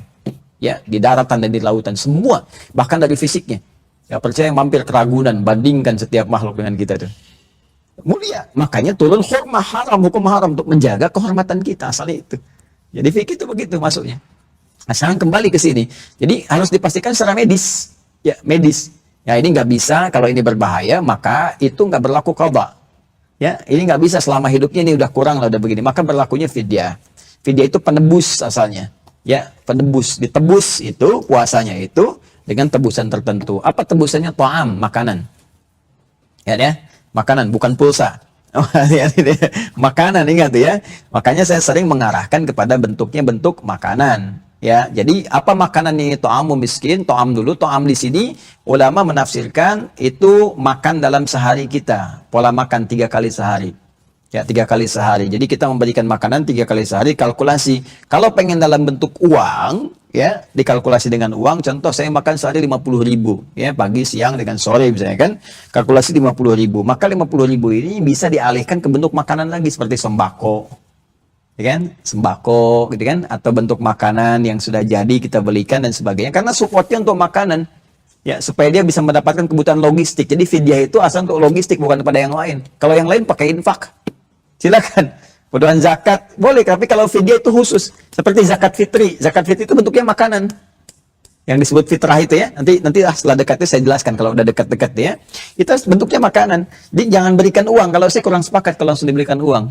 Kenapa? Karena nanti bisa berubah, tiba-tiba dibelikan rokok misalnya. Ya, pulsa. Aduh, mohon maaf Ustadz, handphone itu sekarang lebih penting dibandingkan handsome. Jadi dia pengennya pulsa. Ya, lebih baik dia tahan lapar daripada hilang pulsa gitu kan. Nah, nggak bisa, walaupun pakai alasan buat nonton ceramah Ustadz, nggak bisa. Fidyah. Dan kepada siapa diberikan? Miskin. Ya, orang miskin. Yang kemarin saya sampaikan, orang punya pekerjaan tapi nggak bisa mensupport kebutuhan pokok dia, maka kebutuhan pokok dia disupport, kirimkan beras, boleh berikan beras supaya untuk makan dia. Ya, boleh diberikan kemudian makanan-makanan, terutama untuk kebutuhan buka dia, sahur dia di Ramadan. Ya, gimana cara menyalurkannya? Menyalurkannya begini, kalau kita dapatkan langsung, boleh kita berikan langsung. Ya, misal per hari, boleh ya, setiap nggak puasa sehari, salurkan per hari. Puasa sehari, salurkan sehari. Nah, ada riwayat bacaan masakin, ta'amu masakin. Masakin itu bentuk jamak dari miskin. Ya, kadang orang memplesetkan manusia mahasiswa masa kini katanya. Jadi, masakin itu bukan ke situ arahnya. Masakin itu ke orang yang punya pekerjaan tapi tak mampu ya mencukupi kebutuhan pokoknya. Maka masakin bentuk jamak. Jamak itu artinya diperbanyak. Jadi kalau tadi kita misalnya 50.000, saya sanggup kok sampai 100.000, 1 juta, boleh. Seperti Anas bin Malik itu ketika sudah sepuh uzur luar biasa, maka beliau memilih untuk memberi fidyah karena nggak bisa qadha. Maka setiap hari beliau beri makan 60 orang miskin. 60 orang. Kalau kita satu orang, sanggup satu orang boleh. Sesuai dengan kadar kita. Atau 50.000 tadi dikalkulasikan jadi sembako, bisa dikasih 2 orang, 3 orang. Boleh, sah. Per hari. Ya, gimana Ustadz kalau saya kalkulasikan sampai dengan sebulan misalnya. Kalau secara medis divonis gak mungkin, boleh. Sebulan. Setiap hari kalau mau tadi seperti pertanyaan sedekah tadi, boleh setiap hari kasihkan. Kalau mau dilangsungkan sebulan misalnya full, boleh juga. Silahkan. Sebagai amal baik, walaupun kita belum bisa memastikan. Ada juga yang detail begini, Anda nggak harus setiap bulan, 1 bulan di cover begitu, karena Anda belum tentu memastikan dia hidup sampai dengan sebulan. Mungkin dia meninggal, kan? Dan nggak ada kewajiban bagi dia mengqadha. Tapi kalau kita niatkan lebih sedekah, kalaupun Allah menetapkan ajalan, nggak ada masalah. Jelas ya? Kalau di kebaikan boleh. Ya, kecuali kalau kewajiban yang berlaku yang harus disesuaikan waktunya tepat, itu harus. Seperti zakat yang pernah saya sampaikan, keluarnya Rajab kok pengen Ramadan dibayarnya gitu kan. Nah ini tidak tepat karena khawatirnya ada meninggal atau apa dan ahli waris gak tahu kalau itu zakat, ini bermasalah. Ya, jelas ya? Kepada siapa disalurkan tadi? Kalau Anda nggak tahu, maka cari wasilah misalnya, amil atau siapa di masjid, bukan amil anak saya ya, amil di masjid ya, carikan untuk menyampaikan kalau ada programnya, tanyakan, minta data ke masjid. Makanya masjid zaman Nabi itu database. Di base-nya di masjid. Bukan cuma untuk sholat, untuk ini, untuk itu. Tidak. Tahu ke masjid siapa orang fakir. Nabi itu kalau ke masjid udah tahu semua. Orang fakir berapa banyak di sini. Orang miskin siapa. Nggak pernah pekerjaan siapa. Solusi semua. Makanya saya penasaran kan. Kenapa disebut jamaah masjid itu? Man sholal ghadata, man sholal jama'ata. Kenapa masjid itu disebut jamaah. Jamaah itu apa coba? Dari kata apa? Al-jam'u kan? Ya? Jam'u. Orangnya disebut mujtama. Sifatnya disebut jum'ah. Jama' itu artinya bukan cuma kumpul banyak, salah orang menafsirkan begitu. Jama' itu kumpul, melihat siapa yang kumpul, berinteraksi dengan yang kumpul dan memberi solusi kepada yang kumpul. Itu jama' namanya. Makanya jamaah dalam sholat jamaah itu bukan sekedar jamaah. Kita datang, kenali siapa yang datang. Bangun kemudian sosialisasi, itu sediat. Boleh jadi ada yang saling menyempurnakan. Orang nggak bisa ke rumah sakit, nggak bisa berobat, ada dokter di situ, kasih pendekatan, kasih kebaikan. Orang nggak punya peluang pekerjaan, ketemu dengan orang yang punya peluang, diberikan jalan. Seperti itu. Makanya zaman Nabi tahu, kemana si fulan nggak ada begini, dia kurang ini, diselesaikan. Sampai nanti ada kisah viral yang disampaikan di Quran surah 59 Al-Hasyr, ya, ayat 9 sampai 10. Wa yu'thiruna ala anfusihim walau kana bihim khassasah. Jadi ketika ada tamu siapapun datang ke Masjid Nabawi, Nabi langsung menyampaikan, tahu Nabi, ada tamu kita nih mau menginap, siapa yang mau menjamu? Semua angkat tangan. Karena Nabi si pula yang duluan angkat, silakan jamu. Jamu datang ke rumahnya. Begitu di rumah kan, aduh mohon maaf nih, kita sedang penghematan ya, kita matikan dulu lampunya, kita makan semua. Dah makan, keluarga nunggu di belakang kan. Makan, besoknya habis subuh Nabi sampaikan. Satu keluarga yang menjamu ini dipuji oleh Allah, dapat keberkahan dari langit. Apa pasalnya? Ternyata jatah makanan mereka itu hanya cukup untuk keluarga mereka. Itu pun dibagi-bagi. Tapi demi untuk menjalankan perintah Allah, sampai-sampai tahan lapar. Istrinya ditugaskan untuk menidurkan dulu anaknya. Supaya tahan lapar malam itu. Istrinya nggak makan, tidur dengan anak. Si suaminya pura-pura makan, makanya lampunya dipadamkan. Ya. Ditipiskan tuh cahaya, jadi dia cuma bunyikan aja tak tek tok bunyi, tamunya makan dan seakan-akan semua selesai. Bayangkan, nggak tahu kalau itu nggak makan semalaman semua. Turunlah kun wa yu'thiruna ala anfusihim walau kana bihim khassasah. Dan mereka mendahulukan untuk saudaranya, memberikan yang terbaik walaupun mereka nahan gitu kan, dalam keadaan mereka pun butuh. Nah itu pakai iman tuh, nggak pakai iman susah, karena iman itu kalau benar-benar dikuatkan jadi imun terhadap fisik kita. Makanya puasa kita kan nggak makan banyak kan, tapi kan kita kuat. Jadi selama ini kemana sebetulnya? Berlebih sebetulnya selama ini kita tuh. Tapi cara pandang kepada yang berlebih itu yang harus disikapi. Jangan-jangan ini bagian ibadah kita gitu. Ya, ini poin terpentingnya di situ. Makanya Nabi itu puasa perang Badar, ya kan? Kemudian puasa tuh Fatu Mekah. Wah, ini puasanya perang Badar mimpi. Lailatul Qadarnya tidur siang gitu. Ya, kurang lebih begitu ya. Baik. Selesai? Cukup? Cukup ya? Terus sebentar atau ada lagi? Nah, terakhir ya. Ini apa? Menyambung penjelasan Ustaz yang turunnya Lailatul Qadar Ustaz yang semalam. Itu yang kan banyak di kalangan masyarakat tuh, sebagian masyarakat sebutan nuzul Quran itu 17 Ramadan ya. Iya. 17 Ramadan. Maka itu berkaitan dengan turunnya Al-Quran dengan berangsur-angsur. Iya. Terus kemudian juga yang di ayat At-Taubah itu yang wa ma anzalna ala 'abdina yawmal furqani Yaumul taqal jam'an. Itu apakah apa yang dimaksud dengan itu? Baik, ya, termasuk yang di surah Al-Anfal, ini kan? Jadi begini, itu kembali, sebenarnya saya sudah jelaskan di buku saya gini, ya, saya kaji betul ketika menjelaskan ayat 185. Syahr Ramadan alladzi unzila fihil Quran. Saya jelaskan tentang makna nuzul Al-Quran di buku ini. Nanti silahkan dibaca dengan lebih jauhnya. Secara singkat saya jelaskan. Jadi diksi Al-Quran yang menunjukkan turunnya Al-Quran dibagi dua. Ada nazzala, ada anzala. Gitu? Ada nazzala, ada anzala. Sedangkan diksi penurunan kitab-kitab selain Al-Quran itu menggunakan kata anzala. Satu saja. Taurat, Injil yang paling populer lah ya. Yang sekarang masih kita temukan turunannya walaupun tidak seorisinal yang dulunya. Contoh misalnya Al-Quran surah ketiga Ali Imran ayat ketiga. Nazzala 'alaikal kitaba bil haqq musaddiqan lima baina yadayhi wa anzalat taurata wal injil. Ya? Jadi ketika Allah menyebutkan Taurat dan Injil menggunakan anzala. Ketika menggunakan diksi nazzala dikhususkan Al-Quran yang turun kepada Nabi Muhammadnya. Ya, kepada Nabi Muhammadnya fase yang keduanya SAW. Jadi Taurat anzala menunjukkan sesuatu yang langsung diturunkan seutuhnya. Makanya Taurat dan Commandment 10 perintah Allah itu langsung, nggak parsial. Injil langsung disampaikan kemudian oleh Nabi Musa, Nabi Isa kepada umatnya masing-masing. Nabi Muhammad kenapa nazzala menunjukkan sesuatu yang bertahap, parsial, sesuai dengan keadaan-keadaan, sesuai dengan kebutuhan-kebutuhan, sesuai dengan petunjuk-petunjuk. Itulah dahsyatnya Al-Quran. Allah sudah maha tahu kejadiannya. Ya, tapi bagaimana Al-Quran turun itu terkonsepsikan selama 23 tahun sesuai dengan kebutuhan sehingga terasa.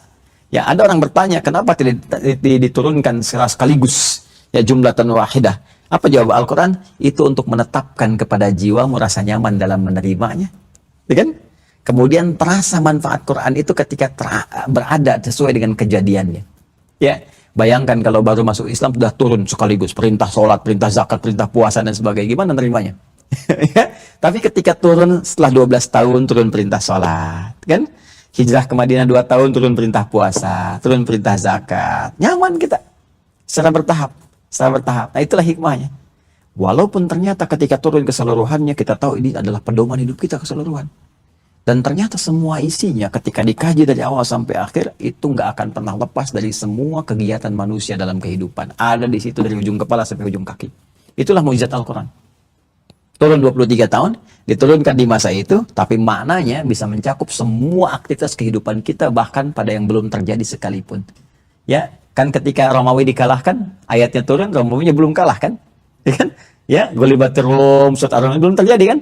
Ya, inna fatahna laka fatham mubina belum kejadian kan? Tapi terjadi setelah itu. Dan ada kegiatan-kegiatan, aktivitas yang belum terjadi di masa Nabi, turun beritanya di masa Nabi. Di masa kini terjadi.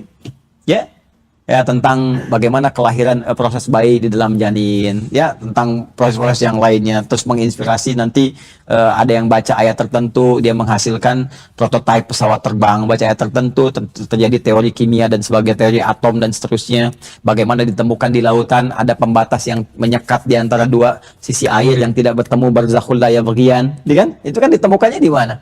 Di Al-Quran dulu belum kebaca, sekarang kajian ilmiah membuktikan itu, ya, dahsyat kan?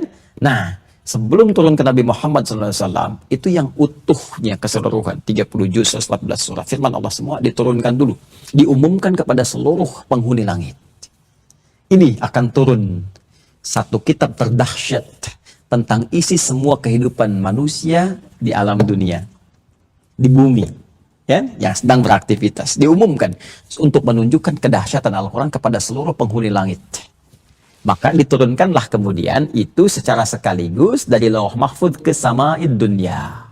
Ya? di sama dunia itu redaksi sekaligus menggunakan kata anzala. Anzala, makanya ketika itu disebutkan mengatur seluruh urusan kehidupan makhluk, itu disebut qadar namanya. Qadar itu ketetapan Allah yang mengatur semua urusan kehidupan kita.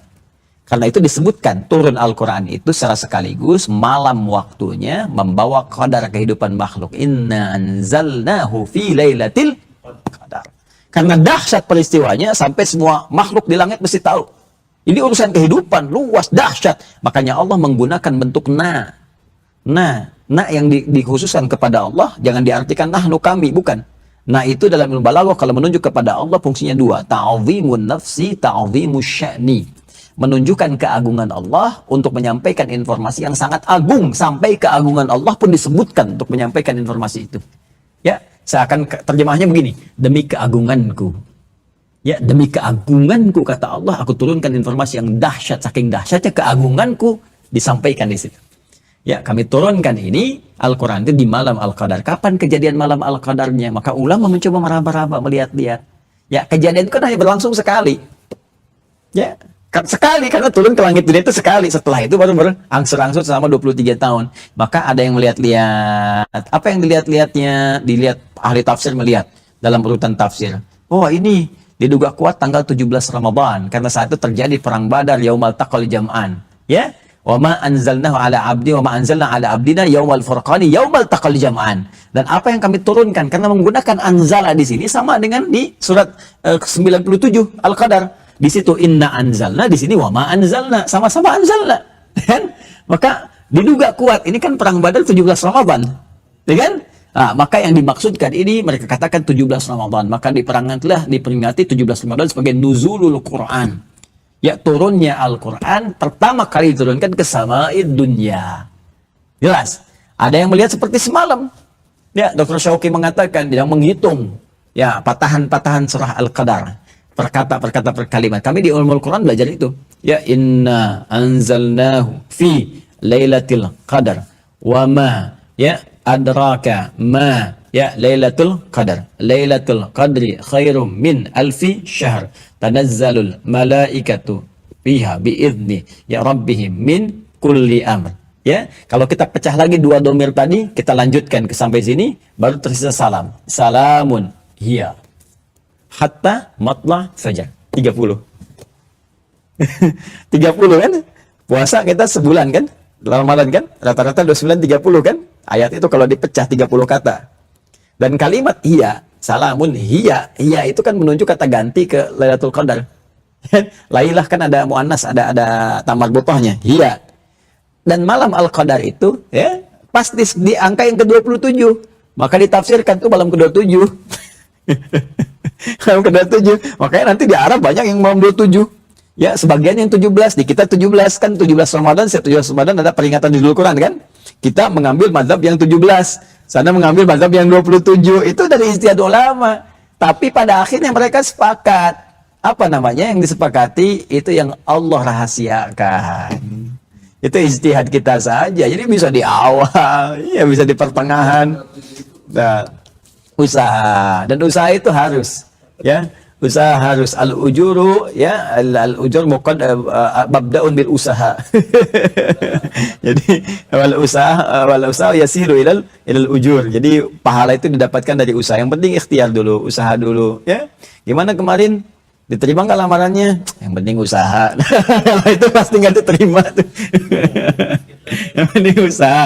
Gimana ujian? Hasilnya bagus nggak? Yang penting usaha gitu kan.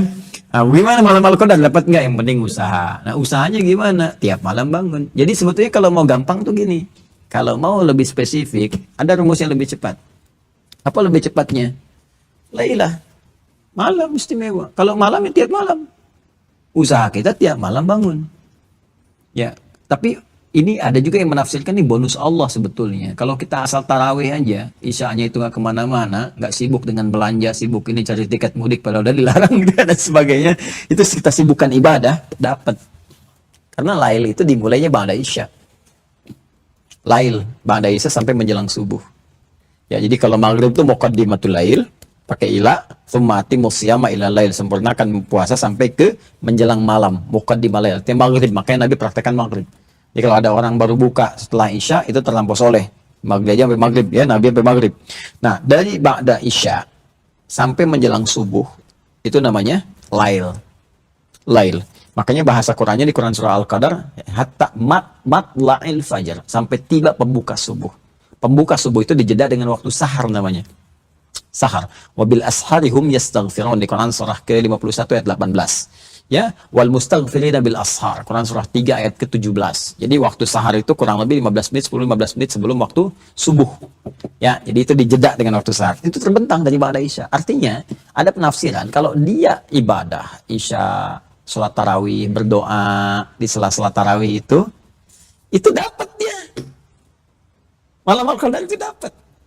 Karena ayatnya mengatakan malam. Kalau pengen kejar lebih dahsyat lagi, lebih khusyuk ya tengah malam bangun. Makanya ada yang tengah malam bangun lagi untuk dapatkan itu. Minimal salat 2 rakaat, minimal berdoa. Nah, yang paling dahsyat apa? Hadis yang Sayyidah Aisyah. In wafaqtu, kata Sayyidah Aisyah, ya Rasulullah, kalau saya bersamaan qadar Allah dapat itu, apa yang harus saya katakan? Nabi kan mengajarkan, Allahumma innaka afuun tuhibbal afwa afwan. Bukankah itu dibaca di sela-sela tarawih? Terus bacanya tiap malam kan? Nabi kan tarawih tiap malam. Gitu. Makanya kalau kita bacakan itu rumus cepatnya itu yang paling menurut saya paling kuat. Jadi tiap malam kita kejar. Jadi kalau pengen ada peluang ya itu yang kita maksimalkan. Tiap malam bangun, tiap malam jangan tinggalkan, jangan luput, yaitu jangan juga dipalingkan kepada dunia. Makanya kadang-kadang kita lupa padahal misalnya masih bisa dikejar yang lain, kejar yang nanti. Kita siapkan. Tiduran kan dari ba'da isya tidur. Blok bangun-bangun pas sahur itu enggak dapet itu. Atau aktivitas yang lain. Nonton Madrid menang nih, menangis kalah sama Chelsea gitu. Padahal Hazardnya udah pindah dari Chelsea ke Madrid, ya masih kalah. Saya nggak nonton, tapi saya tahu. Ya, Mourinho pindah aja ke Roma saya tahu. Tapi yang Scudetto Inter Milan saya tahu, tapi saya nggak nonton. Nggak nonton, cuma saya baca gitu. Ya, gitu ya, jelas ya. Nah itu kurang lebih seperti itu. Kita cukup dulu ya. Cukupkan dulu, jeda istirahat dulu menjelang kepada asar supaya kita bisa jeda, dan malam insya Allah seperti biasa malam nanti ada Syekh Al-Hasan. Syekh Hasan orangnya tawadhu, orang baik, dan materinya juga insya Allah cukup baik kita bahas. Mudah-mudahan ada waktu untuk diskusi lagi, dan malamnya nanti ada Ustadz Nur Sarifuddin Zaki. Kita nikmati lagi ya salat malam kita. Itu As-Sudaisi Al-Bekasi Al-Haramil Makki. Bacaan mirip Syekh Sudais dari Bekasi tapi rasanya rasa Masjidil Haram. Mudah-mudahan baik.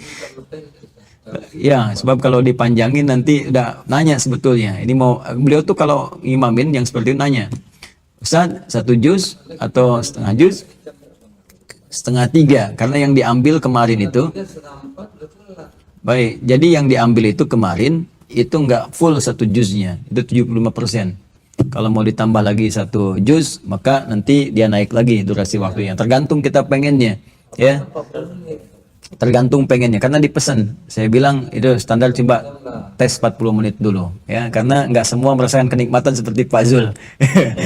Cuman kemarin alhamdulillah nggak ada alarm-alarm yang ya itu fitrah alarm natural, ada atau yang goyang-goyang, atau juga ada yang alarm memang sengaja disetting tuh. Kalau udah lewat ke situ bunyi, imamnya diberi peringatan gitu ya.